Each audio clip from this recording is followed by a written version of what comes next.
मृत्यु रक्षा कले मध्य ए प्रात काल रे आम माने विभिन्न स्थान रे थिले मध्य प्रभुंकर पाद तले आम माने बसी अछु। प्रभु आम को यही अनुग्रह दया प्रदान करिसंती, सेथि पाई प्रभुंक नाम को धन्यवाद दिए एवं उपस्थित प्रत्येक को मोर आंतरिक नमस्कार जनाए। नमस्कार मध्य होस्ट महाशय को विशेष विशेष धन्यवाद जनाए एवं हृदयर कृतज्ञता जनाए, कारण मो परि अयोग्य लोक को आज परिचालन करिवार भार देइछंती। आ मुझे परि सुंदर भाव में परिचालन करने को पारिबी प्रभुंकर उपस्थिति रे, सेति पाए प्रभु मोर सहवर्ती हुअन्तु एवं होस्ट महाशय को मध्य बहुल भाव में आशीर्वाद करंतु।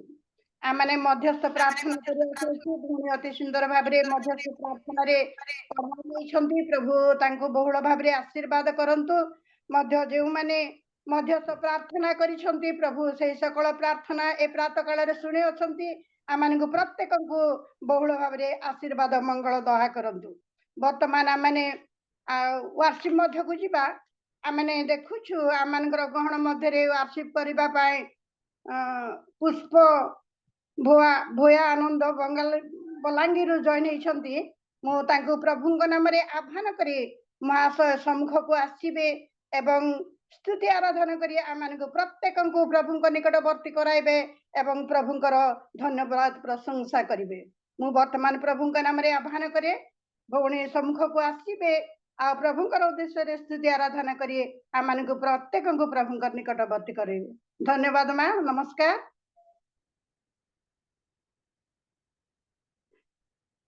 अन्यूट है नहीं माँ, न्यूट है जाइए।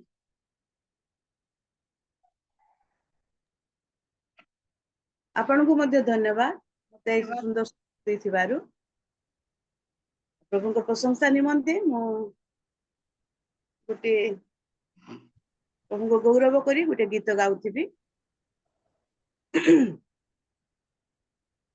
जीसु तुमे मो जीवनर संगीत संगीत, जीसु तुमे एका मोर स्मृति मने वांछित, जीसु तुमे मो जीवनर संगीत संगीत, ए जीवन थिबा जाए गाउथिबी तुम गीत, चाहिथिब आखि मोर तुम आग मन पथ मुखे मोर जीसु नाम करुथिबी उच्चारण, जीसु तुमे मो जीवनर सुरलय गीति छंद, जीसु तुमे मो जीवनर संगीत संगीत, जुरुछिए मन मोर तुम कथा बार बार, मरुछि आखिर ज्योति देखी तुम छवि क्रूसर, ए मन आत्मा मोर तुम पूजा मंदिर, एहा जानी तुम पदे वंदना मो समर्पित, जीसु तुमे मो जीवनर संगीत संगीत, जीसु तुमे एका मोर प्रीति मने वांछित, जीसु तुमे मो जीवनर संगीत संगीत। प्रभु को प्रशंसा करी आ गोटे गीत गाउथिबी बंधुरे बंधुरे सबु ही असार सबु ही असार बंधुरे बंधुरे सबु ही असार सबु ही असार जहा तोर भाबुछु किछि नुहे तोर किछि नुहे तोर बंधु किछि नुहे तोर किछि नुहे तोर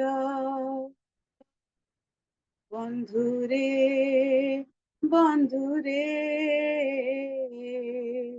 सबु ही असार सबु ही असार काहेकि गर्वरे तू काटु अछु जीवन अनित्य अटे तोर धन रूप यौवन काहेकि गर्वरे तू काटु अछु जीवन अनित्य अटे तोर धन रूप यौवन मिछ मायार संसार किछि नुहे तोर किछि नुहे तोर बंधु किछि नुहे तोर किछि नुहे तोर बंधुरे बंधुरे सबु ही असार सबु ही असार किछि नेई आसिनु जीवनटा तो शून्य धूलिर काया तोर धूलिरे हे बुलिना किछि नेई आसिनु जीवनटा तो शून्य धूलिर काया तोर धूलिरे हे बुलिना फेरिया जिसु पासे क्षमार से निर्झर किछि नुहे तोर बंधु किछि नुहे तोर किछि नुहे तोर बंधुरे बंधुरे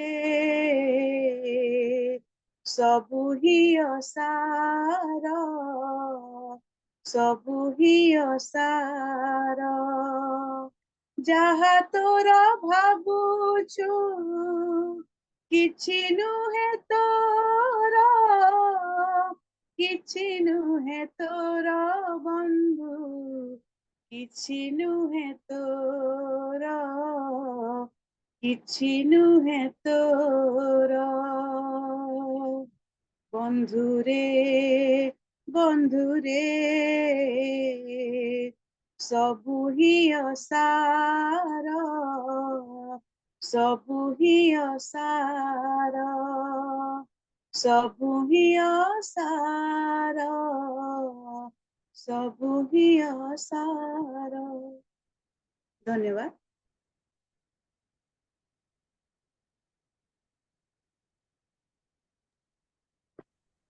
बहुत बहुत धन्यवाद झियो अति सुंदर भाबरे प्रभुंकर निकटवर्ती आमानकु कराइछंती अति सुंदर सुंदर गीत दुईटी गायकी प्रभुंकर गौरव प्रशंसा करछंती प्रभु बहुल भाबरे आशीर्वाद करंतु सुंदर कंठ मध्य देइछंती प्रभुंको पाए आ जीवनर शेष संध्या पर्यंत प्रभुंको पाए आपण व्यवहार हुंतु प्रभु से प्रकार आपण को आशीर्वाद करंतु आपण परिवार को आपणकर समस्त कार्य प्रभु हस्तमुख रखी बहुल भाव में आशीर्वाद करंतु धन्यवाद वर्तमान आमने आग को बढ़िया धन्यवाद झियो नमस्कार वर्तमान आमने आग को बढ़िया आमने डेरी करिबा नहीं कारण आमने प्रत्येक विभिन्न स्थान रे थाई कि जूम रे बसिछु आमने शॉर्टकट करिबा पाए आमने चेष्टा करिबा वर्तमान मु आउ डेरी करिबा पाए इच्छा करे नहीं वर्तमान आमने वाक्य शुणिबा कारण वाक्य निमंते परिचालिका निमंते वर्शिप निमंते एवं विभिन्न कारण नहीं कि प्रभु निकट रे आमने प्रार्थना करिछु वर्तमान मु आउ प्रार्थना करिबार आवश्यक मने करे नहीं आउ प्रभु निकट रे आउ दासी के समर्पित होई प्रार्थना करा जायछि वर्तमान सीधा सड़क प्रभुंकर दासी के मु आह्वान करिबा पाए जाए मु वर्तमान से ही प्रभुंकर दासी के आह्वान करे मां नमस्कार जनी नांती की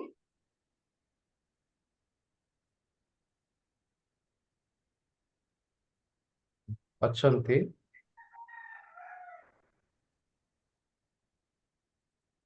एलेन बेहरा महाशय बक्त्री आजिर बक्त्री सुनी पारुछंदी कि मते आज्ञा आज्ञा आज्ञा सुनी पारुछि आज्ञा प्रेज द लॉर्ड नमस्कार नमस्कार प्रभु बहुल भाव में आशीर्वाद करंतु वर्तमान मु धर्मशास्त्र केवल गोटे अंश मात्र पाठ करी ताहा होछि गीत संहिता 119 रो 5 पद 105 पद तुम्भ वाक्य मो चरण पाई प्रदीप ओ मो पथ पाई आलु अटे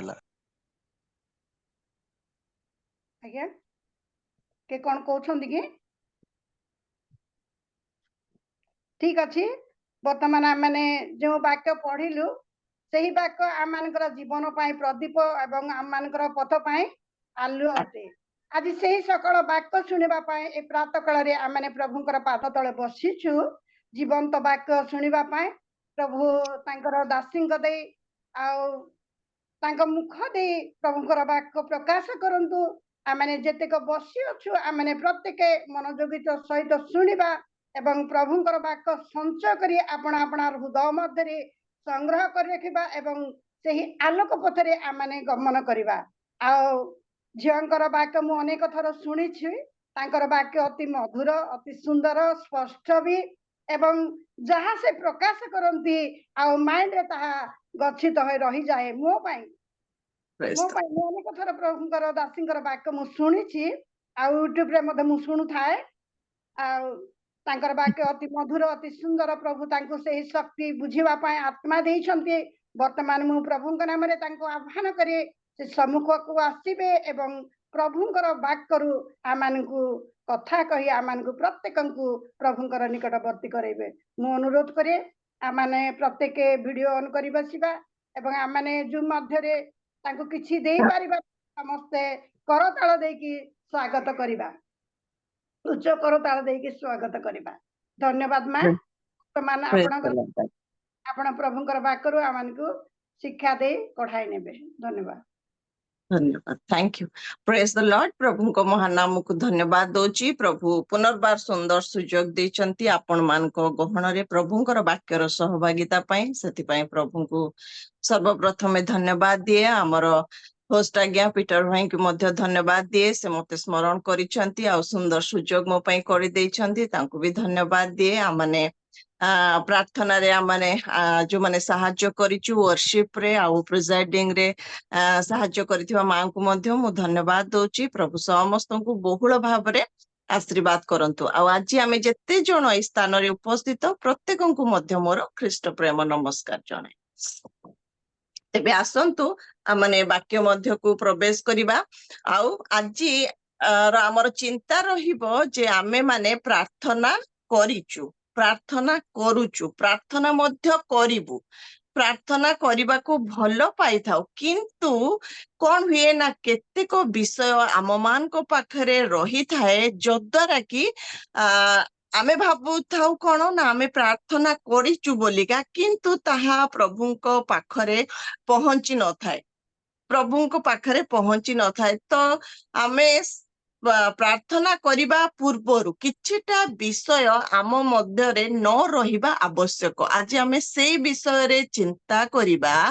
କିଛିଟା ବିଷୟ, ବିଶେଷ ଭାବରେ 5ଟି ବିଷୟ, ତାହା ଆମ ମଧ୍ୟରେ ନ ରହିବା ବା ନ ଦେଖାଯିବା ଆବଶ୍ୟକ, ଯଦ୍ୱାରା କି ଆମର ସମସ୍ତ ପ୍ରାର୍ଥନା ନିବେଦନ ପ୍ରଭୁଙ୍କ ନିକଟରେ ପହଞ୍ଚି ପାରିବ, କୌଣସି ପ୍ରକାର ବ୍ୟାଘାତ ହେବ ନାହିଁ। କାହିଁକି ଆମେ ପ୍ରାର୍ଥନା କରିଥାଉ, ବେଳେ ବେଳେ ଭାବୁ ପ୍ରାର୍ଥନା ପ୍ରଭୁ ଶୁଣୁନାହାନ୍ତି, କଣ ପାଇଁ ବିଳମ୍ବ କରୁଛନ୍ତି। ଆମେ ଅନ୍ୟ ବିଷୟକୁ ଆମେ ମାନେ ଧ୍ୟାନ ଦେବା ପରିବର୍ତ୍ତେ ନିଜ ପାଖରେ ସେଇ ବିଷୟ ଗୁଡିକ ନାହିଁ ତ ଠିକ ଭାବରେ ପ୍ରଭୁଙ୍କ ସହିତ ମତେ କନେକ୍ଟ କରିବା ପାଇଁକା ବ୍ୟାଘାତ ସୃଷ୍ଟି କରୁଛି। ତ ତେଣୁକରି ପ୍ରଥମ ବିଷୟ ଆମେ କଣ କରିବା ନା ନିଜ ପାଖରୁ ଆମେ ଦେଖିବା। ତ ପ୍ରଥମ ବିଷୟ କହିବି କଣ ନା ଅନଫରଗିଭେନ ମାନେ କ୍ଷମା, ଅନଫରଗିଭନେସ ବୋଲିକା କ୍ଷମା ନ ଦେବା ଗୁଣ। ଏଇଟା ଅନେକଙ୍କ ଠାରେ ଥାଏ, କ୍ଷମା ନ ଦେଇ ପାରିବା ଗୁଣ। କିନ୍ତୁ ପ୍ରଭୁ ଆମକୁ ତାଙ୍କର ପ୍ରାର୍ଥନାରେ କଣ ଶିଖେଇଲେ? ମାଥ୍ୟୁ ତାର 6:12, ମୁଁ ଯେପରି ତୁମ୍ଭମାନଙ୍କୁ କ୍ଷମା କରିଅଛି ତୁମେ ମାନେ ସେପରି କଣ କର, ପରସ୍ପରକୁ କ୍ଷମା କର। ମାଥ୍ୟୁ 6:12 ଆଉ ଗୋଟେ ବିଷୟ ଲେଖା ଯାଉଛି, ଆମ୍ଭେମାନେ ଯେପରି ଆପଣା ଆପଣା ଅପରାଧୀ ମାନଙ୍କୁ କ୍ଷମା କରିଅଛୁ ସେହିପରି ଆମ୍ଭମାନଙ୍କର ଅପରାଧ ସବୁ କ୍ଷମା କର। ମାନେ ଆମର ଅପରାଧ କ୍ଷମା ପାଇବାକୁ ହେଲେ ଆମକୁ କଣ କରିବାକୁ ପଡିବ? ଅନ୍ୟମାନଙ୍କର ଅପରାଧ କ୍ଷମା କରିବାକୁ ପଡିବ। ଅନେକ ସମୟରେ କଣ ହୁଏ ନା ଆମେ ବଡ ବଡ ବିଷୟ କରିକି କ୍ଷମା ପ୍ରଭୁଙ୍କ ଠାରୁ ଚାହିଁଥାଉ, କିନ୍ତୁ ଆମର ଦୃଷ୍ଟିରେ ବା ଆମର ବିରୁଦ୍ଧରେ ଯଦି କିଏ ଛୋଟ ବିଷୟଟି କଲା, ଆମେ କଣ କରିପାରିନଥାଉ, ସହଜରେ ତାକୁ ଆମେ କ୍ଷମା ଦେଇପାରି ନଥାଉ। ଆଉ ଏଇ କ୍ଷମା ନ ଦେଇ ପାରିବା ଗୁଣ ହେତୁ ଅନେକ ସମୟରେ ଆମର ପ୍ରାର୍ଥନା ପ୍ରଭୁଙ୍କ ପାଖରେ ପହଞ୍ଚି ପାରି ନଥାଏ। ଥରେ ଗୋଟେ ମଣ୍ଡଳୀରେ 2 ଜଣ ସେମାନେ ଡିକନ ଥିଲେ। ତ ସେମାନଙ୍କ ଭିତରେ ବିଦ୍ରୋହ ଭାବ, ସେମାନଙ୍କ ଭିତରେ ପରସ୍ପର ଭିତରେ ସେମାନଙ୍କର ଭଲ ମିଳନ ସେମାନଙ୍କର ନଥିଲା। ଯଦି ମଣ୍ଡଳୀର ସଭାରେ ଇଏ ଜଣେ ଡିକନ ଭାଇ ଯଦି ଗୋଟେ କଥା କହିବେ, ଆଉ ଜଣେ କଣ କରୁଥିଲେ, ତାଙ୍କ କଥାକୁ ସାଙ୍ଗେ ସାଙ୍ଗେ କାଟି ଦଉଥିଲେ। ଏଇଭଳି ସେମାନଙ୍କର ଭିତରେ ପରସ୍ପର ଭିତରେ ସବୁବେଳେ ଚାଲୁଥିଲା, ବାଦାନୁବାଦ ଚାଲୁଥିଲା। ତାପରେ ଏଇଟା ପାଷ୍ଟର ବାବୁଙ୍କ ମନକୁ ବହୁତ ଦୁଃଖ ଦଉଥିଲା, କଣ ପାଇଁକା ଏମାନେ ଏମିତିକା ହଉଛନ୍ତି କହିକି।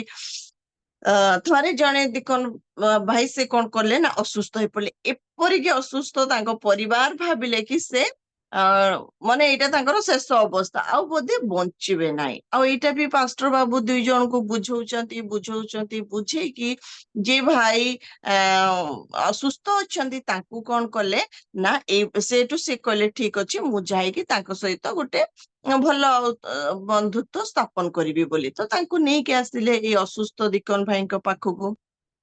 ତ ଇଏ ତାଙ୍କୁ ପାଷ୍ଟର ବାବୁ ଧନ୍ୟବାଦ ପ୍ରାର୍ଥନା କଲା ପରେ ପରସ୍ପରକୁ ବାକ୍ୟ ଦ୍ଵାରା ଉତ୍ସାହିତ କଲେ। ଉତ୍ସାହିତ କରିବା ଫଳରେ କଣ ହଉଛି, ଏଇ ଯେ ଡିକନ ବନ୍ଧୁ ଆସିଛନ୍ତି ତାଙ୍କୁ ଭୁଲ ମାଗିଲେ, ଆଉ ମୁଁ ଯଦି ଆପଣଙ୍କ ମନରେ କିଛି ଦୁଃଖ ଦେଇଛି ବା କୌଣସି କାରଣରୁ ମୁଁ ପାଇଁ ଆପଣଙ୍କ ମନରେ ଏତେ ଘୃଣା ଭାବ ବା ଏତେ ବିତୃଷ୍ଣା ଭାବ, ଆପଣ ସେଟା ଭୁଲି ଯାଆନ୍ତୁ ବୋଲି। ତ ଇଏ ଶଯ୍ୟାଶାୟୀ ଡିକନ ଭାଇ ସେ କଣ କରୁଛନ୍ତି, କାନ୍ଥ ଆଡକୁ ମୁହଁ କରି ହଉ ହଉ ମୁଁ କ୍ଷମା କଲି ବୋଲିକା ସେ କହୁଛନ୍ତି। ତାପରେ ପାଷ୍ଟର ବାବୁ ପୁଣି ଆଉ ଥରେ 2 ଜଣଙ୍କ ହାତ ମିଳେଇକି 2 ଜଣଙ୍କୁ ସେମାନଙ୍କୁ ମିଶେଇ ମାନେ ପ୍ରାର୍ଥନା କରିକି ଫେରୁଛନ୍ତି। ଫେରିଲା ବେଳକୁ କବାଟ ପାଖରେ ପହଞ୍ଚିଛନ୍ତି କି ନାଇଁ, ସେଇ ଅସୁସ୍ଥ ଶଯ୍ୟାଶାୟୀ ଡିକନ ଜଣକ ଜୋରେ ଉଚ୍ଚ ସ୍ୱରରେ କହୁଛନ୍ତି, ଯଦି ମୁଁ ସୁସ୍ଥତା ଲାଭ କରେ ଏଇ କ୍ଷମା ବଳବତ୍ତର ରହିବ ନାହିଁ। ମାନେ ଏଇ ଯୋଉ ମିଳନର ଭାବ ଆଉ ମାନେ ଆଉ କ୍ଷମା ମୁଁ ତମକୁ ଦେବିନି, ଯେମିତି ଆଗରୁ ଥିଲା ଆମର ସେଇଭଳିକା ରହିବ ବୋଲିକା ସେ ସେଇଠୁ ତାଙ୍କୁ କହୁଛନ୍ତି। ତ କହିବାର ଉଦ୍ଦେଶ୍ୟ, ସର୍ତ୍ତମୂଳକ କ୍ଷମା ଆମେ କାହାକୁ ନ ଦଉ। ପ୍ରକୃତ ଭାବରେ ପ୍ରଭୁ ଯେମିତି ଆମକୁ କ୍ଷମା କଲେ, ଆମର କୌଣସି ଯୋଗ୍ୟତା, ଉତ୍ତମତା, ବିଶ୍ୱସ୍ତତା, ଧାର୍ମିକତା ନଥିଲା ସତ୍ତ୍ୱେ ଆମେ ପାପୀ ଥିଲୁ, ପ୍ରଭୁଙ୍କ ଠାରେ ଦୂରରେ ଥିଲୁ, ଇସ୍ରାଏଲର ପ୍ରଜା ସହିତ ରହିତ ଥିଲୁ, ତଥାପି ପ୍ରଭୁ ଆମକୁ କଣ କଲେ, ପ୍ରେମ କଲେ। କୌଣସି ପ୍ରକାର ଆମର ପରିଚୟ ନଥିଲା, କିନ୍ତୁ ପ୍ରଭୁ ଆମକୁ ଏତେ ପ୍ରେମ କଲେ ଆମକୁ ସେ କଣ କଲେ ନା କ୍ଷମା କରିକି ତାଙ୍କର ନିଜର ସନ୍ତାନ କଲେ। ସେଇଭଳି ଆମେ କଣ କରିବା ପରସ୍ପରକୁ କ୍ଷମା କରିବା। ସେତିକି ନୁହଁ, କ୍ରୁଶ ଉପରେ ଯେତେବେଳେ ପ୍ରଭୁଙ୍କୁ ଟଙ୍ଗା ଗଲା ପ୍ରଥମ ବାଣୀ କଣ ଥିଲା? ପ୍ରଭୁ ଏମାନଙ୍କୁ କ୍ଷମା କର, କାରଣ ଏମାନେ କଣ କରନ୍ତି ଜାଣନ୍ତି ନାହିଁ ବୋଲି। କ୍ରୁଶ ଉପରୁ ପ୍ରଭୁ ଯୀଶୁଙ୍କର ତାହା ଥିଲା ପ୍ରଥମ ବାଣୀ। ଆହୁରି ଯଦି ଆପଣ ମାନେ ଦେଖିବେ ପ୍ରେରିତ 7 ପର୍ବ 60 ପଦରେ ସେଇଠି ବି ଯେତେବେଳେ ସ୍ତିଫାନକୁ ପଥର ପକାଇକି ମରା ହଉଛି, ସେଇ ସମୟରେ ବି ସ୍ତିଫାନ କଣ କରୁଛନ୍ତି? ସେ ମଧ୍ୟ କହୁଛନ୍ତି ପ୍ରଭୁ ଏହି ପାପ ଏମାନଙ୍କ ବିରୁଦ୍ଧରେ କଣ କର ନାହିଁ, ଗଣନା କର ନାହିଁ ବୋଲିକା। ଦ୍ୟାଟ ମିନ୍ସ ସେମାନଙ୍କୁ କ୍ଷମା ଦିଆଯାଉ ବୋଲିକା ସେ ମଧ୍ୟ ସେଦିନ ପ୍ରାର୍ଥନା କରୁଛନ୍ତି। ଯୋସେଫଙ୍କର ବିଷୟରେ ଆମେ ଜାଣିଛୁ, ଭାଇମାନେ ତାଙ୍କ ପ୍ରତି କେତେ ଖରାପ ବ୍ୟବହାର କରୁଛନ୍ତି, ତଥାପି ସେ କଣ କରୁଛନ୍ତି? ଆଦି ପୁସ୍ତକ 45 ଅଧ୍ୟାୟରେ ପଢନ୍ତୁ, 5 ପଦ ବି ଅଛି, ପୁରା ପଢିଲେ ବି ଆମେ ବୁଝିପାରିବା। ଭାଇମାନଙ୍କୁ ସେ କଣ କରୁଛନ୍ତି? କ୍ଷମା ଦେଉଛନ୍ତି, କ୍ଷମା ଦେଉଛନ୍ତି। ତେଣୁ କରି ଆଜି ଆମର ମୋ ଜୀବନରେ ଆମେ ବାକ୍ୟ ଯୋଉମାନେ ଶୁଣୁଛୁ, ଆମ ପ୍ରତ୍ୟେକଙ୍କ ଜୀବନରେ ସେହି କ୍ଷମା ଦେବାର ଗୁଣ ରହିବା ନିହାତି ଆବଶ୍ୟକ। ଆମେ ଛୋଟ ଛୋଟ ବିଷୟକୁ କଣ କରିଥାଉ? ଗଣ୍ଠି କରିଦେଇଥାଉ, ଯୋଉଟା କି କେବେ ଖୋଲିବ ନାହିଁ ବୋଲି ଏମିତି ଆମେ ନିଜେ ହିଁ କ୍ରିଏଟ କରିଦେଇଥାଉ ସିଚୁଏସନ। କିନ୍ତୁ ସେମିତି ନ ହେଉ, ପ୍ରଭୁ ଚାହାନ୍ତି ଆଜି ସେଇଭଳି ଯେମିତି ଆମ ଜୀବନରେ ନ ରହୁ। ସେ ଯେମିତି କଲେ ଆମେ ଠିକ ସେମିତି କଣ କରୁ? ପରସ୍ପରକୁ କ୍ଷମା କରିବା। ଏଇଟା ହଉଛି ପ୍ରଥମ ବିଷୟ। ଦ୍ୱିତୀୟ ବିଷୟକୁ ଯିବା, ସନ୍ଦେହ, ଡାଉଟ। ସନ୍ଦେହ, ଯଦି ଆମେ ସନ୍ଦେହ କରୁ ତେବେ କଣ ହବ ନା ପ୍ରଭୁଙ୍କର ସେହି ଆଶୀର୍ବାଦରୁ ବଞ୍ଚିତ ହେବା, ତଥା ଆମର ପ୍ରାର୍ଥନା ମଧ୍ୟ ଯାଇପାରିବନି। ଯୋଉ ଲେଭେଲରେ ପହଞ୍ଚିବା କଥା ସେଇଠି ମଧ୍ୟ ପହଞ୍ଚି ପାରିବନି। ଆମେ କେବେ ବି ପ୍ରଭୁଙ୍କ ଉପରେ ସନ୍ଦେହ ନ କରୁ। ଏବ୍ରି ଟିକେ ପଢିବା, ଏବ୍ରି ତାର 11 ପର୍ବ 6 ପଦ।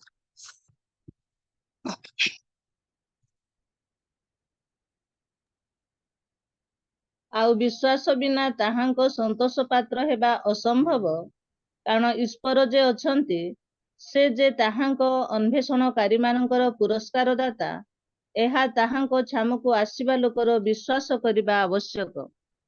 ଈଶ୍ୱର ଯେ ଅଛନ୍ତି, ଏଇଟା କାହାର ବିଶ୍ୱାସ କରିବା ନା ତାହାଙ୍କ ଛାମୁକୁ ଆସିବା ଲୋକର ବିଶ୍ୱାସ କରିବା ଆବଶ୍ୟକ। ପ୍ରଭୁ ଅଛନ୍ତି, ଆମକୁ ଆମର ସେଇ ବିଶ୍ୱାସ ରହିବା ଆବଶ୍ୟକ। ଆମ ପାଖରେ ସନ୍ଦେହ ରହିବାର ଆବଶ୍ୟକ ନାହିଁ। ଅନେକ ସମୟରେ କଣ ହେଇଥାଏ? ଆମେ ସନ୍ଦେହ କରିଥାଉ ସେ ଛୋଟ ଛୋଟ ବିଷୟରେ, ହେବ କି ନାହିଁ, କଣ ହେବ କଣ ନାହିଁ କହିକି ଆମେ ଅନେକ ସମୟରେ କଣ କରିଥାଉ? ସନ୍ଦେହ କରିଥାଉ। ଆମେ ପିତରଙ୍କର ଜୀବନ ଜାଣିଛୁ, ଯୋଉ ସମୟରେ ସେମାନେ ଯାଉଛନ୍ତି, ସେଇ ସମୟରେ କଣ ହଉଛି? ନୌକାରେ ଯେତେବେଳେ ଯାଉଛନ୍ତି, ସେଇ ସମୟରେ ପ୍ରଭୁ ଯୀଶୁଙ୍କୁ ଦେଖିକି ଜଳ ଉପରେ ଚାଲିବାର ଦେଖିକି ଆମେ ମୁଁ ମାଥ୍ୟୁ 14 ପର୍ବର ଘଟଣା କହୁଛି, ଆପଣ ଦେଖିବେ 28 ରୁ ତାର 34 ଯାଏ। ତ ସେଇ ସ୍ଥାନରେ ଆମେ ଦେଖୁଛୁ ଯାଉଛନ୍ତି, ସେତେବେଳେ କଣ ହଉଛି? ପିତର ପ୍ରଭୁଙ୍କୁ ଦେଖି କହୁଛନ୍ତି, ପ୍ରଭୁ ଯଦି ଆପଣ, ତାହେଲେ ମତେ ବି ଅନୁମତି ଦିଅନ୍ତୁ, ମୁଁ ବି କଣ କରିବି ନା ଆପଣଙ୍କ ପରିକା ଏମିତି ଆସିବି ବୋଲିକା।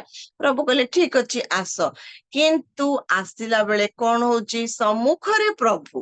ସମ୍ମୁଖରେ ପ୍ରଭୁ ପ୍ରଭୁଙ୍କୁ ନ ଦେଖିକି ସେ କାହାକୁ ଦେଖୁଛନ୍ତି? ପବନକୁ। ପବନ କେବେ କାହା ଆଖିରେ ଦେଖାଯାଏ କି? ନ ଦେଖିବା ବିଷୟକୁ ଦେଖିକି ସେ କଣ କରୁଛନ୍ତି? ଭୟ କରୁଛନ୍ତି। ଠିକ ସେମିତି ଆମ ଜୀବନରେ ଆମେ ପ୍ରାର୍ଥନା ନେଇକି ଆସିଥାଉ, ପ୍ରାର୍ଥନା କରୁ ବି ଥାଉ, କିନ୍ତୁ ଆମେ ନ ଦେଖିବା ବିଷୟକୁ ଦେଖିକି କଣ କରିଥାଉ? ଭୟଭୀତ ହେଇଥାଉ। ଫଳରେ କଣ ହୁଏ ନା ବୁଡି ଯାଇଥାଉ। ଆମ ବୁଡିବାର କାରଣ ହିଁ ଆମେ ନିଜେ ହେଇଥାଉ।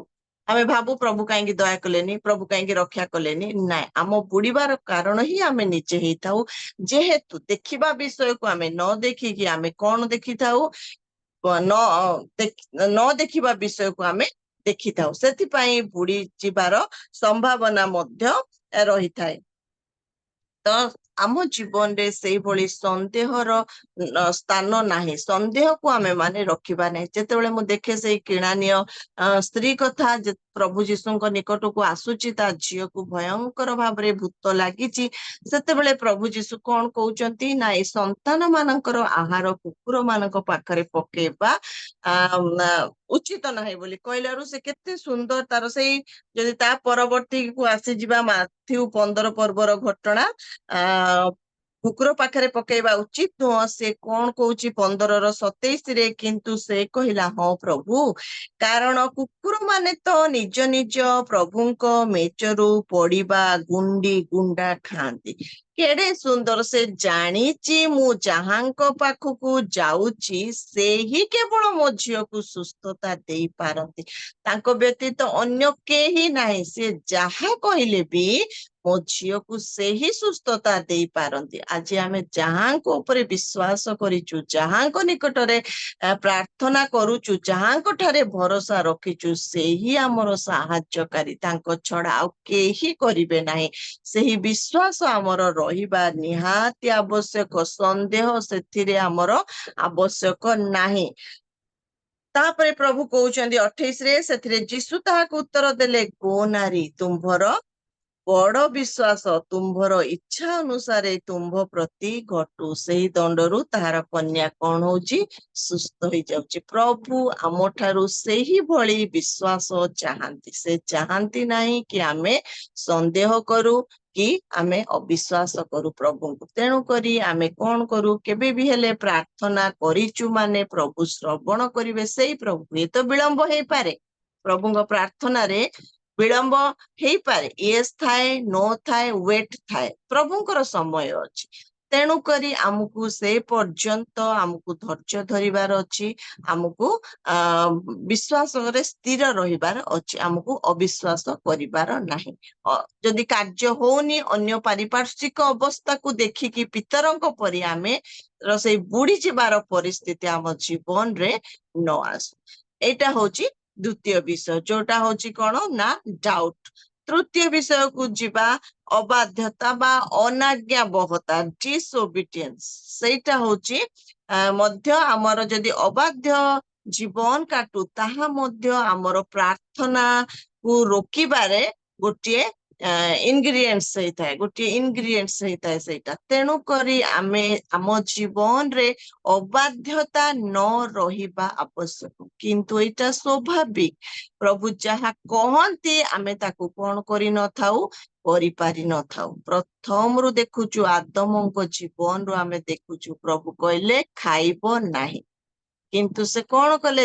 ଯୋଉଟା ମନା କଲେ ପ୍ରଭୁ ସେ ସେଇଟା ହିଁ କଲେ ଖାଇବ ନାହିଁ ଆଦମ କିଏ ଥିଲେ ଈଶ୍ୱରଙ୍କ ପୁତ୍ର ଥିଲେ ଈଶ୍ୱରଙ୍କର ପୁତ୍ର ଥିଲେ ଈଶ୍ୱର ନିଜ ସାଦୃଶ୍ୟ ନିଜ ପ୍ରତିମୂର୍ତ୍ତିରେ ତାଙ୍କୁ ଗଢିଥିଲେ ପ୍ରଭୁ ଯେମିତି ସେଇଭଳି ସେ ଥିଲେ ତଥାପି ସେ କଣ କରୁଛନ୍ତି ଅନାଜ୍ଞାବହ ହେଉଛନ୍ତି ଅନାଜ୍ଞାବହ ଯଦି ଆମେ ଏଇଭଳି ଆରମ୍ଭରୁ ଦେଖି ଆସିବୁ ଅନେକ ଏ ପ୍ରଭୁଙ୍କର ପୁତ୍ର ଥିଲେ ପ୍ରଭୁଙ୍କର ଦାସ ଅଛନ୍ତି ପ୍ରଭୁଙ୍କର ଲୋକ ଅଛନ୍ତି ସମସ୍ତଙ୍କ ପାଖରେ ଏଇ ବିଷୟଟି କାର୍ଯ୍ୟ କରିଛି ତେଣୁ ପ୍ରଭୁ ଆଜି ଆମଠାରୁ ବିଶେଷ ଭାବରେ ନୂତନ ନିୟମର ମଣ୍ଡଳୀ ପ୍ରଭୁଙ୍କର ରକ୍ତକୃତ ବିଶେଷ ଲୋକମାନଙ୍କ ଠାରୁ ପ୍ରଭୁ ଏଇଆ ଚାହାନ୍ତି ଯେମିତି ଆମ ପାଖରେ ଏଇ ଅନାଜ୍ଞାବହତା ନ ରହୁ ଏଇ ଅନାଜ୍ଞାବହତା ଆମ ପାଖରେ ନ ରହୁ ମୂଷାଙ୍କୁ କହିଲେ ତମେ ଜଷ୍ଟି ନେଇକି ମାର ବାହାରିଲା ଦ୍ୱିତୀୟ ଥର ଯେତେବେଳେ କହିଲେ ତମେ କଣ କର ଆଜ୍ଞା ଦିଅ ଶୈଳକୁ ଆଜ୍ଞା ଦିଅ ସେଥିରେ ଜଳ ନିର୍ଗତ ହବ କିନ୍ତୁ ସେ ଯାଇକି କଣ କରୁଛନ୍ତି ଜଷ୍ଟି ଲଗେଇ ଦଉଛନ୍ତି ସେ ଅନାଜ୍ଞାବହ ହେଲେ ତାପରେ ଆମେ ସାମୁଏଲଙ୍କ ବିଷୟରେ ସାଉଲଙ୍କ ବିଷୟରେ ଜାଣିଛୁ ଯିଏ କି ଇସ୍ରାଏଲର ପ୍ରଥମ ରାଜା ସାଉଲ କଣ କହିଥିଲେ ଅମାଲିକୀୟ ମାନଙ୍କୁ ତମେ କଣ କରିବ ସମସ୍ତଙ୍କୁ ତମେ ବଧ କରିବ କାହାକୁ ଦୟା କରିବନି ଯେହେତୁ ସେମାନେ ଇସ୍ରାଏଲୀୟ ମାନଙ୍କୁ ଆସିଲା ବେଳେ ବାଟରେ ସେମାନେ କଣ କରିଥିଲେ ସେମାନଙ୍କର ବିରୋଧୀ ହେଇଥିଲେ ତେଣୁକରି ତାଙ୍କୁ ସମସ୍ତଙ୍କୁ ବଧ କରିବାକୁ କହିଲେ କିନ୍ତୁ ସେ ଭଲ ରାଜାକୁ ବି ରଖୁଛନ୍ତି ଯାହା ଭଲ ଭଲ ବିଷୟ ତାକୁ ରଖୁଛନ୍ତି। ଆଜି ଆମର ସେଇ ସ୍ୱଭାବ ହେଇଯାଇଛି, ବାଧ୍ୟତା ଜୀବନରେ ନ ଆସିକି ଅନ୍ୟ ବିଷୟ ଆମେ କଣ କରୁ, ପ୍ରଭୁଙ୍କୁ କିଛି ଦେଇକି ଇମ୍ପ୍ରେସ କରିଦବା, ପ୍ରଭୁଙ୍କ ପାଇଁ କିଛି କରିକି ପ୍ରଭୁଙ୍କୁ ଇମ୍ପ୍ରେସ କରିଦବା, ପ୍ରଭୁଙ୍କ ପାଇଁ ଭଲ ଗାଇକି ଇମ୍ପ୍ରେସ କରିଦବା, ଭଲ ଉଦ୍యోଗ ଦେଖେଇକି ଇମ୍ପ୍ରେସ କରିଦବା। ଆମେ ଏଇଟା ଭାବିଛୁ, ଏଇ ମେଣ୍ଟାଲିଟି ଆଜି ବହୁତ ଜଣଙ୍କ ପାଖରେ, ଏଇ ମେଣ୍ଟାଲିଟି କେବଳ କାର୍ଯ୍ୟ କରିଦେଇକି କିଛି ଦାନ ଦେଇ ଦେଇକି, ଯୋଉଟା କି ବିଜାତି ମାନଙ୍କର ମେଣ୍ଟାଲିଟି। ସେମାନେ କଣ କରନ୍ତି ନା ସେମାନେ ଯାହା କରିବା କଥା କରନ୍ତି, ବାହାରେ ଚୋରି କଲେ ଯାହାବି କିଛି ସେମାନେ କଲେ, ସେମାନେ କଣ କରନ୍ତି ଆଣିକି ତାଙ୍କର ମନ୍ଦିରରେ ସେମାନେ କଣ କରନ୍ତି ନା ଆଣିକି ସେମାନେ କିଛି ବଳି ଦେଇ ଦିଅନ୍ତି, ସୁନାର ଲୋଟା ଦେଇ ଦିଅନ୍ତି, କଣ କଣ ତାଙ୍କର ଇଏରେ ସେମାନେ ଦେଇ ଦିଅନ୍ତି, ଭାବନ୍ତି ଆମର ସବୁ ଧୋଇ ହେଇଗଲା। ଆଜି ଆମର ଖ୍ରୀଷ୍ଟିଆନ ମାନଙ୍କ ଜୀବନରେ ମଧ୍ୟ ସେଇଭଳି ଆମେ ଭାବୁ କଣ ପ୍ରଭୁଙ୍କ ପାଇଁ କିଛି କରିକି ଆମେ ପ୍ରଭୁଙ୍କୁ ଖୁସି କରିଦେବା ବୋଲି, କିନ୍ତୁ ପ୍ରଭୁ ଆମେ ମନେ ରଖିବା, ଆମେ କିଛି କରୁ ଅବା ନ କରୁ, ଆମେ ଯେତେବେଳେ ବାଧ୍ୟ ହଉ ସେଥିରେ ପ୍ରଭୁ ସନ୍ତୋଷ ପାଆନ୍ତି, ସେଥିରେ ପ୍ରଭୁ ଖୁସି ହୁଅନ୍ତି, ସେଥିରେ ପ୍ରଭୁଙ୍କର ଇଚ୍ଛା କଣ ହୁଏ, ସଫଳ ହୁଏ। ଆମଠାରୁ ସେଇ ବାଧ୍ୟତାର ଜୀବନ ସେ ସେତିକି ଅପେକ୍ଷା କରନ୍ତି, କାରଣ ପ୍ରଥମ ଆଦମ ସେ କଣ ହେଲେ, ଅବାଧ୍ୟ ହେଲେ। ଆଜି ପ୍ରଭୁ ଆମଠାରୁ ସେଇ ବିଷୟ ଚାହାନ୍ତି, ଆମେ କେତେ କରୁଛୁ ସେଇଟା ବଡ କଥା ନୁହେଁ, ଆମେ ସବୁବେଳେ ପ୍ରଭୁଙ୍କର କଣ କରିବା, ଆଜ୍ଞାବହ ହେବା। ଜୁନୁସଙ୍କ ବିଷୟ ଜାଣିଛୁ, ପ୍ରଭୁ କୋଉଠିକି କହିଲେ, ନିନିବିକି ଯାଅ, କିନ୍ତୁ ସେ କୁଆଡେ ଚାଲି ଯାଉଛନ୍ତି, ତର୍ସିସ କୁ ଚାଲି ଯାଉଛନ୍ତି, ତର୍ସିସ କୁ ଚାଲି ଯାଉଛନ୍ତି। ତେଣୁ ଆଜି ଆମେ ସେଇ ଜୁନୁସଙ୍କ ଭଳି ନିଜକୁ ଯୋଉଠି ତର୍ସିସ କୁ ଯାଇକି ବି ଇଭେନ୍ ସେ ପ୍ରଚାର କରିଥାନ୍ତେ, ଏମତି ନୁହଁ ସେଠି ଯାଇକି କିଛି ଅଲଗା କିଛି ବିଜନେସ କରିଥାନ୍ତେ, ସେଇଟା ନୁହଁ। ସେ ପ୍ରଭୁଙ୍କର ଦାସ, ପ୍ରଭୁ ତାଙ୍କ ସହିତ କଥା କହୁଥିଲେ, କିନ୍ତୁ ପ୍ରଭୁଙ୍କର ଅବାଧ୍ୟ, ପ୍ରଭୁ ଯୋଉ ଏଇ ତାଙ୍କ ଦ୍ଵାରା ନିନିବିରେ ଗୋଟେ ରିଭାଇଭାଲ ଆସିଲା, ପ୍ରଭୁ ସେଇ କାର୍ଯ୍ୟ ଚାହୁଁଥିଲେ, କିନ୍ତୁ ସେ ସେଇଟା ପରିବର୍ତ୍ତେ ଯାଉଛନ୍ତି କୁଆଡେ, ତର୍ସିସକୁ ନିଜ ଇଚ୍ଛାରେ ସେବା କରିବେ। ଆଜି ଆମେ ଠିକ ସେମିତି ପ୍ରଭୁ ଯାହା ଚାହୁଁଛନ୍ତି ସେଇଟା ନ କରିକି ଆମ ନିଜ ତର୍ସିସ ମାନେ ଆମ ନିଜ ଇଚ୍ଛା, ନିନିବି ମାନେ ପ୍ରଭୁଙ୍କର ଇଚ୍ଛା, ତ ଆମେ ପ୍ରଭୁଙ୍କର ଇଚ୍ଛାରେ ନ ଯାଇକି ପ୍ରଭୁଙ୍କର ଇଚ୍ଛାକୁ ପ୍ରାଧାନ୍ୟ ନ ଦେଇ କାର୍ଯ୍ୟ ତ କରିବୁ, ପ୍ରଭୁଙ୍କ ପାଇଁ ହିଁ କରିବୁ, କିନ୍ତୁ ଆମେ ତର୍ସିସକୁ ହିଁ ବାଛି ଦଉଛୁ। ତେଣୁ ପ୍ରଭୁ ଆଜି ଆମକୁ ଆଶୀର୍ବାଦ କରନ୍ତୁ, ଆମେ ପ୍ରଭୁ ଯୋଉଟା ଚାହାନ୍ତି ଆମ ଜୀବନରେ ଆମେ ତାହା କରୁ। ସେଦିନ ଆଦମଙ୍କ ପରି, ସେଦିନ ମୂଷାଙ୍କ ପରି, ସେଦିନ ସାଉଲଙ୍କ ପରି, ଆମେ ସେଦିନ ଜୁନୁସଙ୍କ ପରି ନୁହଁ, କିନ୍ତୁ ଶେଷ ଆଦମ ସେ କଣ ହେଲେ, ଶେଷ ଆଦମ ଆଜ୍ଞାବହ ହେଲେ। ବହୁତ ସୁନ୍ଦର ତାଙ୍କ ବିଷୟରେ ଫିଲିପିରେ ଲେଖା ଯାଉଛି କଣ, ଫିଲିପି 2:7-8, କିନ୍ତୁ ମନୁଷ୍ୟ ସଦୃଶ ହୋଇ ଦାସ ରୂପ ଧାରଣ କରି ଆପଣାକୁ ଶୂନ୍ୟ କଲେ, ପୁଣି ମନୁଷ୍ୟ ଭାବରେ ଦେଖାଯାଇ ମୃତ୍ୟୁ ପର୍ଯ୍ୟନ୍ତ, ହଁ କୃଷିୟ ମୃତ୍ୟୁ ପର୍ଯ୍ୟନ୍ତ ଆଜ୍ଞାବହ ହୋଇ ଆପଣାକୁ ଅବନତ କଲେ।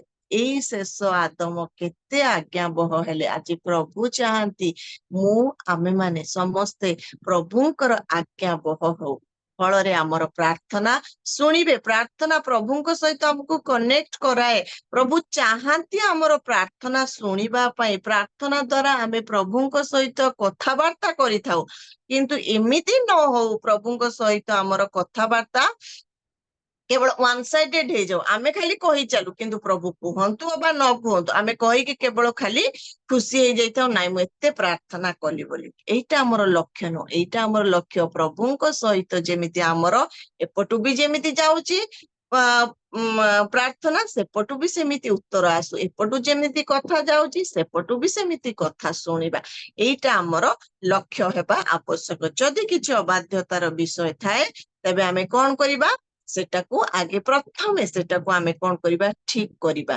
ଦ୍ୱିତୀୟ ବିବରଣରେ ବି ଯଦି ଆପଣ ମାନେ ଦେଖିବେ 6:25 ସେଠି କଣ ହଉଛି, ଆଜ୍ଞା ପାଳନ ହଉଛି ଆମ ପ୍ରତି ଧାର୍ମିକତା, ପ୍ରଭୁଙ୍କର ଆଜ୍ଞା ପାଳନ କରିବା ହଉଛି ଆମ ପ୍ରତି ଧାର୍ମିକତା ଅଟେ।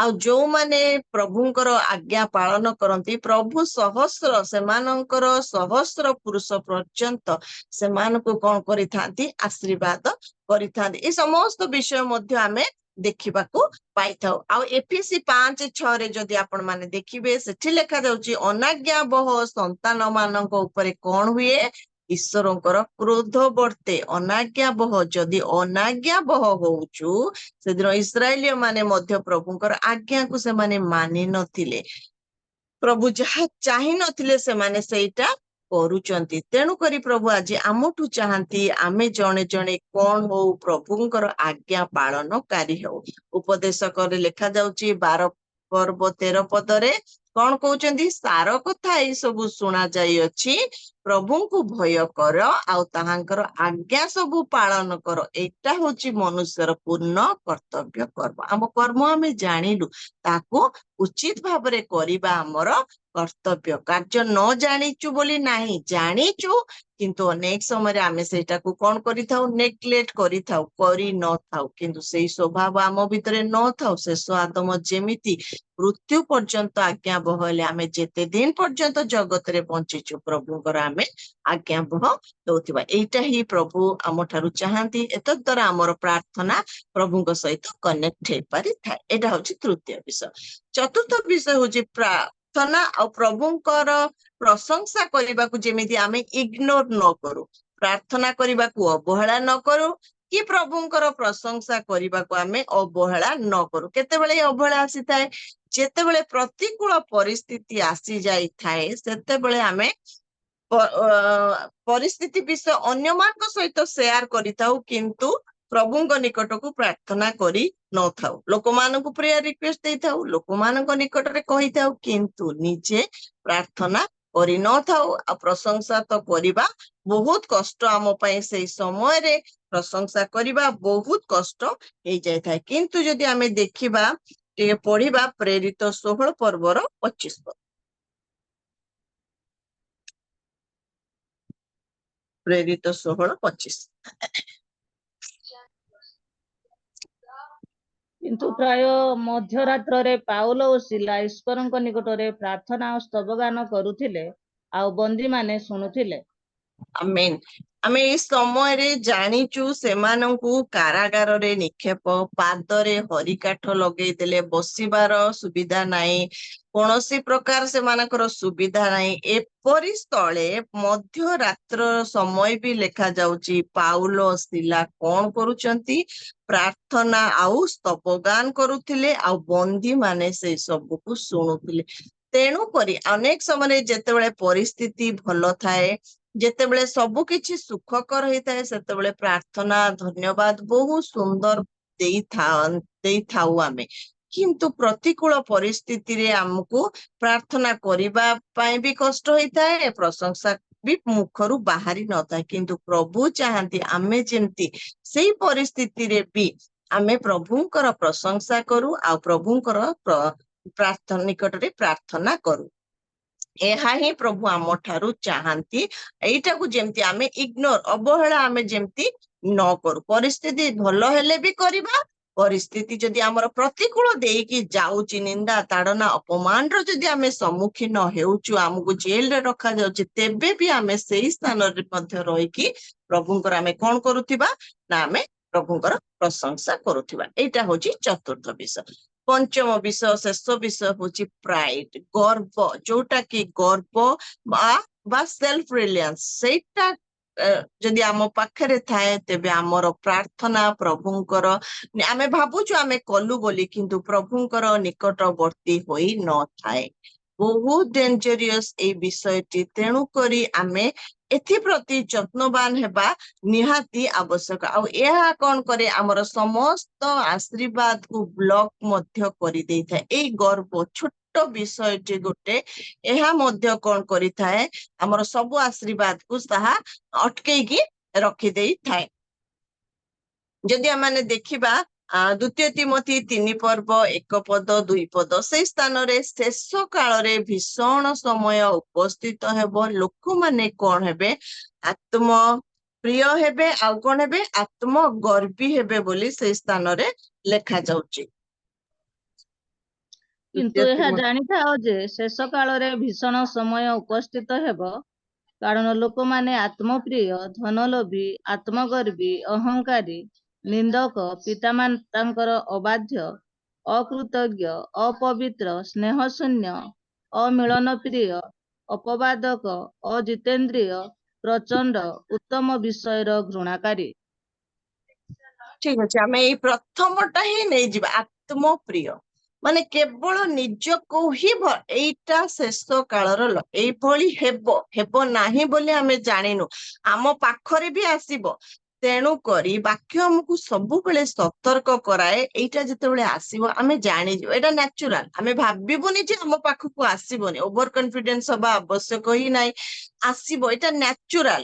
ତ ଆମକୁ ସେଥିରୁ ବଞ୍ଚିତ ହେବା, କେମିତି ରକ୍ଷା ପାଇବୁ ସେଇ ବିଷୟ ମଧ୍ୟ ଆମକୁ ଜଣେଇ ଦିଆଯାଏ। ତ ଲୋକମାନେ ଆତ୍ମପ୍ରିୟ, ମୁଁ ଯୋଉ କାର୍ଯ୍ୟ କରୁଥିବି ମୋର କାର୍ଯ୍ୟ ହିଁ ମତେ କେବଳ ଭଲ ଲାଗିବ, ନିଜର ହିଁ ପ୍ରଶଂସା ସେମାନେ କରିବେ, ନିଜର ହିଁ ଖାଲି ବଡିମା କରିବେ। ମୁଁ ଭଲ ପ୍ରାର୍ଥନା, ମାନେ କେବଳ ବାହିକ ବିଷୟ କଥା କହୁନି, ସ୍ପିରିଚୁଆଲି କ୍ଷେତ୍ରରେ ବି ହବ।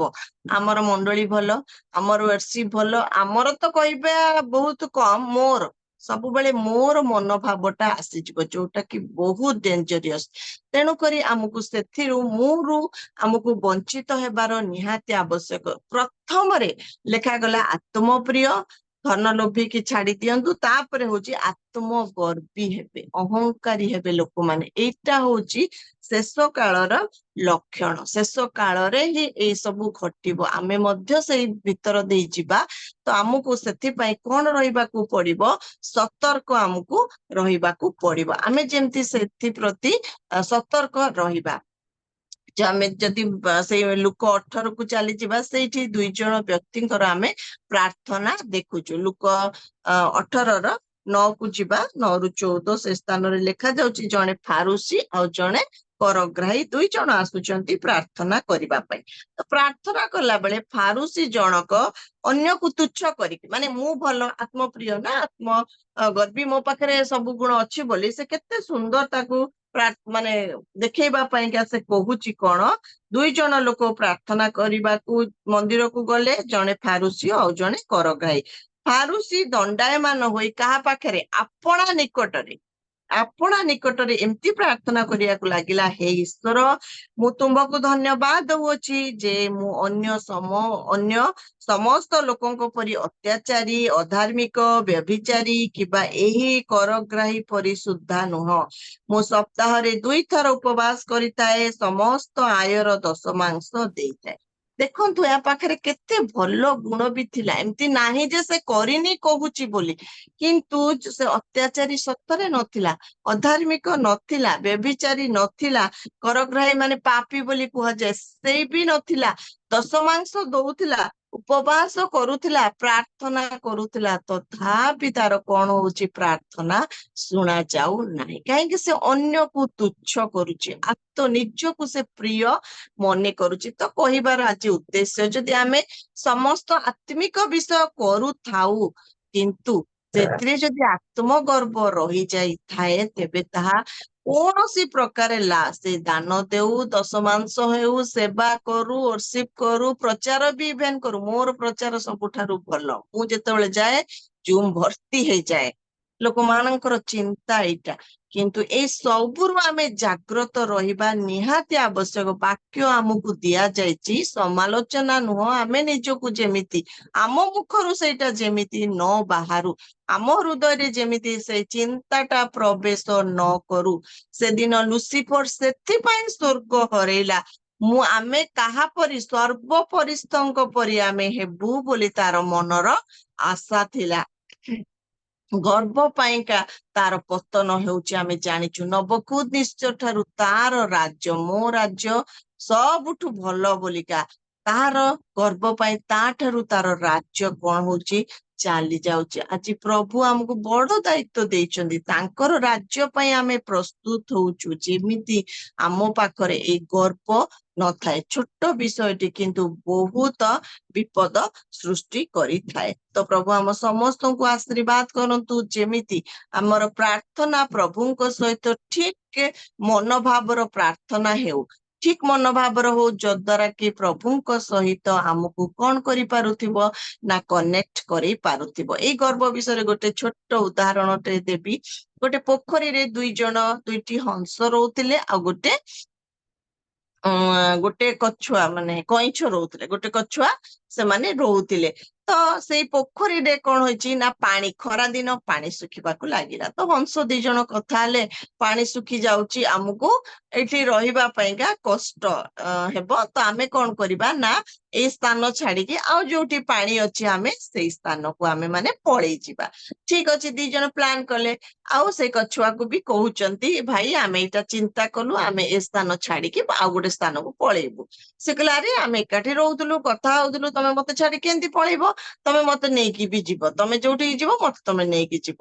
ସେମାନେ କହିଲେ ହଉ ଠିକ ଅଛି, କେମିତି ନବା କଣ କରିବା? ସେ ଗୋଟେ ଆଇଡିଆ ଦେଲା, ତମେ 2 ଜଣ ଯାଅ, ଖୋଜି ଖୋଜିକି ଗୋଟେ ବଡ ଷ୍ଟିକ୍ ଆଣିବ, ଆଉ ସେ ଷ୍ଟିକ୍ କୁ ତମେ ଜଣେ ଏପଟେ ଧରିବ, ଜଣେ ସେପଟେ ଧରିବ, ମୁଁ ଏମିତି ମଝିରେ ଧରିବି କାମୁଡିକି, ଆଉ ତମେ ଯେଠି ଯିବ ମତେ ବି ସେଠିକି ନେଇଯିବ। ଠିକ ଅଛି, ଆଇଡିଆ ଟା ଭଲ ଲାଗିଲା। ଏମାନେ ବି ଖୋଜି ଖୋଜି ଗୋଟେ ନେଇ ଆସିଲେ, ବାଡି ଗୋଟେ ନେଇକି ଆସିଲେ। ତାପରେ ସେଠୁ କଣ କରୁଛନ୍ତି ନା ଆଣିଲା ପରେ ସେ ଯେମିତି କହିଥିଲା 2 ଜଣ 2 ପଟେ ଧରିଲେ, ଇଏ ମଝିରେ ଧରିକି ଯାଉଛନ୍ତି। ଗଲା ବେଳକୁ ତଳେ ପିଲାମାନେ ଖେଳୁଛନ୍ତି। ପିଲାମାନେ କହିଲେ ଆରେ ଆରେ ଦେଖ କେତେ ସୁନ୍ଦର, ଏମାନେ କେମିତି ମିଶିକି ରହୁଛନ୍ତି, ଯାଉଛନ୍ତି, ଏକାଠିକି ଯାଉଛନ୍ତି ଭାରିବି। ଆଉ ଏ ଆଇଡିଆ କାହାର ଥିଲା? ବହୁତ ବଢିଆ ଆଇଡିଆ, ଭଲ ଆଇଡିଆ ବୋଲି ଏମିତି କହିଲାରୁ ଆଉ କଛୁଆ କଣ କଲା ନା ସମ୍ଭାଳି ପାରିଲା ନାହିଁ। ସେ କଣ କହୁଛି ନା ଏଇଟା ମୋର ଆଇଡିଆ ଥିଲା ବୋଲି କହୁଛି। ଯେମିତି କହିଛି ସେ କଣ କରୁଛି, ଖସି ପଡୁଛି ତଳକୁ। ତ କହିବାର ଉଦ୍ଦେଶ୍ୟ, ସବୁବେଳେ ଅହଙ୍କାର କଣ କରେ, ପତନର ସମ୍ମୁଖରେ ଥାଏ। ହିତୋପଦେଶ 16:18 ମଧ୍ୟ ତାହା ଲେଖା ଯାଉଛି।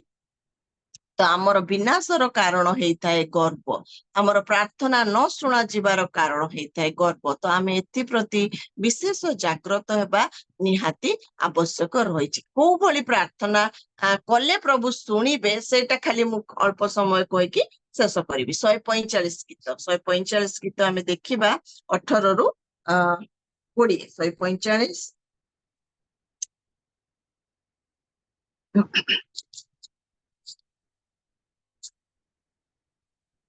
18ରୁ 20। ସେଇଠି ଏପରି ଲେଖା ଯାଉଛି, ସଦାପ୍ରଭୁ ଆପଣା ନିକଟରେ ପ୍ରାର୍ଥନାକାରୀ, ସତ୍ୟ ଭାବରେ ପ୍ରାର୍ଥନାକାରୀ ସମସ୍ତଙ୍କର ନିକଟବର୍ତ୍ତୀ ଅଟନ୍ତି। ପ୍ରଭୁ କୋଉମାନଙ୍କର ନିକଟବର୍ତ୍ତୀ? ଯୋଉମାନେ ସତ୍ୟ ଭାବରେ ତାଙ୍କର ପ୍ରାର୍ଥନା, ତାଙ୍କ ନିକଟରେ ପ୍ରାର୍ଥନା କରନ୍ତି, ସେ ସେମାନଙ୍କର ନିକଟବର୍ତ୍ତୀ। ଆଉ 19 ପଦରେ, ସେ ଆପଣା ଭୟକାରୀ ମାନଙ୍କ ବାଞ୍ଛା ପୂର୍ଣ୍ଣ କରିବେ, ଆହୁରି ସେ ସେମାନଙ୍କର କାକୁକ୍ତି ଶୁଣିବେ ଓ ସେମାନଙ୍କୁ ପରିତ୍ରାଣ କରିବେ। କୋଉମାନଙ୍କୁ? ଯୋଉମାନେ ପ୍ରଭୁଙ୍କୁ ଭୟ କରନ୍ତି, ପ୍ରଭୁ ସେମାନଙ୍କର କାକୁକ୍ତି ଶୁଣିବେ ଆଉ ସେମାନଙ୍କୁ ପରିତ୍ରାଣ କରିବେ।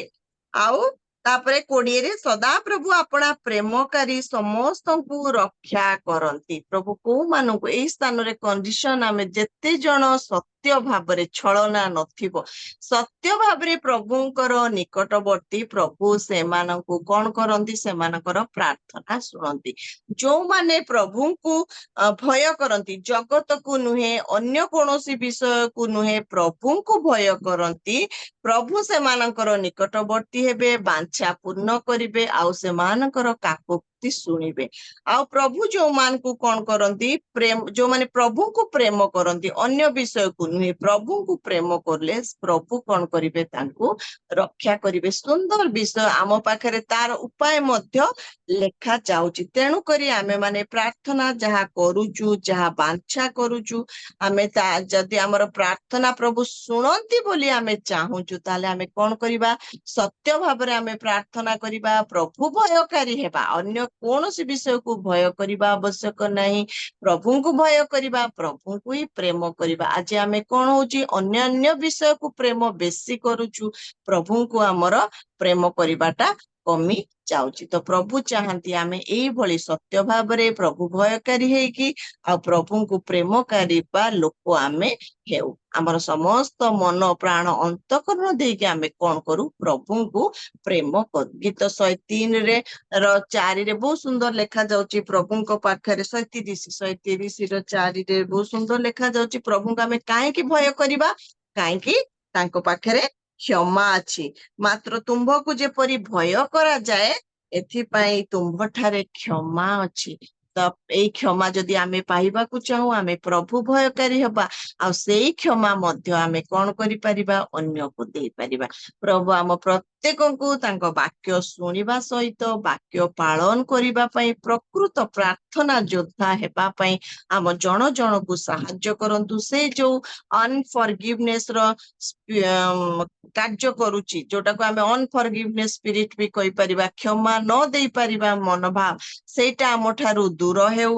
ଆଉ ଡାଉଟ ଆମ ପ୍ରାର୍ଥନା ମଧ୍ୟରେ ଆମ ଜୀବନରେ ସନ୍ଦେହ ନ ରହୁ। ପ୍ରଭୁଙ୍କ ନିକଟକୁ ଆସିଛୁ ମାନେ ସମ୍ପୂର୍ଣ୍ଣ ପ୍ରଭୁଙ୍କ ଉପରେ ଆମେ ମାନେ କଣ କରିବା ବିଶ୍ୱାସ କରିବା, ସନ୍ଦେହ କରିବା ନାହିଁ, ପ୍ରଭୁଙ୍କର ଆଜ୍ଞା ପାଳନକାରୀ ହବା। ଶେଷ ଆଦମ ଆମେ ଦେଖୁଛୁ ଶେଷ ପର୍ଯ୍ୟନ୍ତ ସେ ଆଜ୍ଞା ପାଳନକାରୀ ହେଲେ। ଆମ ଜୀବନରେ ସେ ଆଜ୍ଞା ଆମେ କିଛି କରୁ କି ନ କରୁ ମନେ ରଖିବା ବଡ ବିଷୟ ନାହିଁ।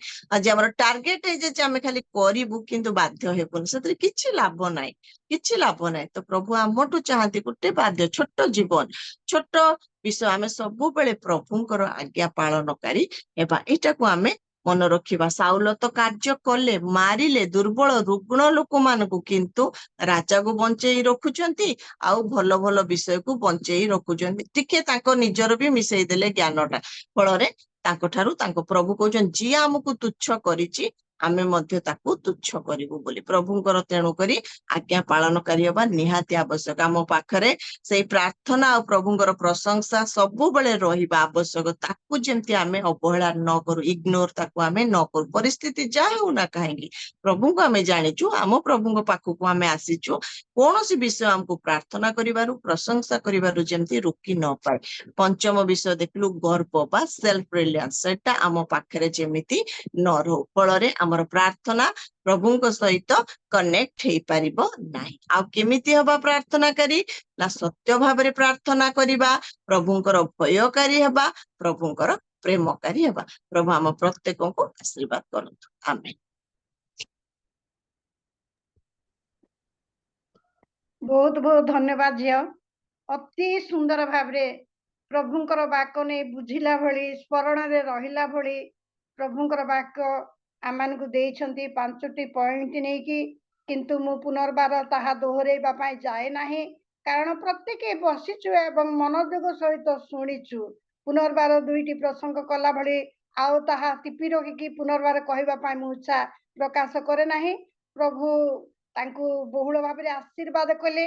ଆଜି ଆମମାନଙ୍କର ଗହଣ ମଧ୍ୟରେ ତାଙ୍କୁ ରଖି ପ୍ରଭୁଙ୍କର ବାକ୍ୟ ପ୍ରଚୁର ମାତ୍ରାରେ ଆମମାନଙ୍କ ନିମନ୍ତେ ସେ ବାଣ୍ଟି ଦେଇଛନ୍ତି। ଆମମାନେ ଯେତିକ ବସି ଅଛୁ ଆମମାନେ ମଧ୍ୟ ସେଇ ସକଳ ବାକ୍ୟକୁ ଶୁଣି ଆପଣାର ଜୀବନକୁ ଆମମାନେ ସୁଧୁରାଇବା ଏବଂ ପ୍ରଭୁଙ୍କର ବାକ୍ୟକୁ ସ୍ମରଣ କରି ତାଙ୍କର ପଥରେ ଚାଲିବା। ପ୍ରଭୁ ଆପଣଙ୍କୁ ବହୁଳ ଭାବରେ ଆଶୀର୍ବାଦ କରନ୍ତୁ। ଏହି ପ୍ରକାର ଜୀବନର ଶେଷ ସନ୍ଧ୍ୟା ପର୍ଯ୍ୟନ୍ତ ପ୍ରଭୁଙ୍କ ପାଇଁ ବ୍ୟବହୃତ ହେଇ ପ୍ରଭୁ ଆଶୀର୍ବାଦ, ମଙ୍ଗଳ, ଦୟା କରି ପରିବାରକୁ ଆଶୀର୍ବାଦ କରନ୍ତୁ। ଧନ୍ୟବାଦ ଝିଅ।